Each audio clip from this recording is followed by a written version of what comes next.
ហេហេជ្រុយ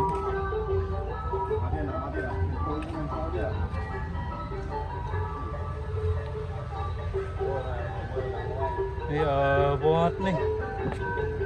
វត្តលើខេត្តបរសៃអនុថ្ងៃនេះថ្ងៃបិណ្ឌប្រហែលនេះបិណ្ឌ10បិណ្ឌអី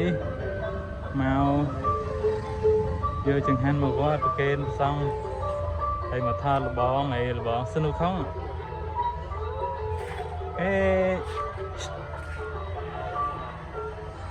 ជំនាញមករឿងបើដល់ហើយមក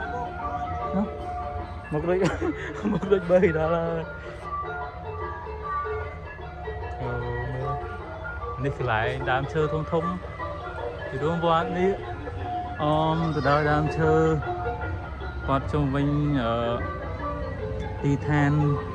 អារាមនេះហ្នឹងរួមពេញតែនេះសិតតែប្រភេទដូចកូនស្វាតូចតូចតែគេហៅស្វាហៅតូចរួមច្រើនហើយប៉ាក់វិញវត្តនេះដោយសារវាហាស្ងប់ស្ងាត់ណាមួយជំរកវាគេហៅជំរកអីគេណា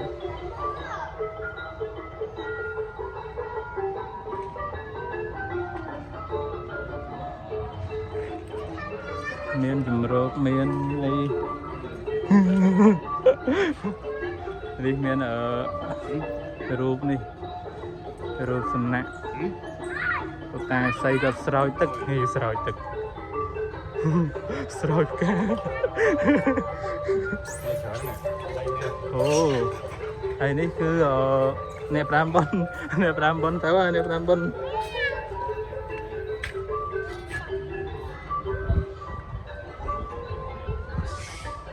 ចាស់ហៅខាំគ្នា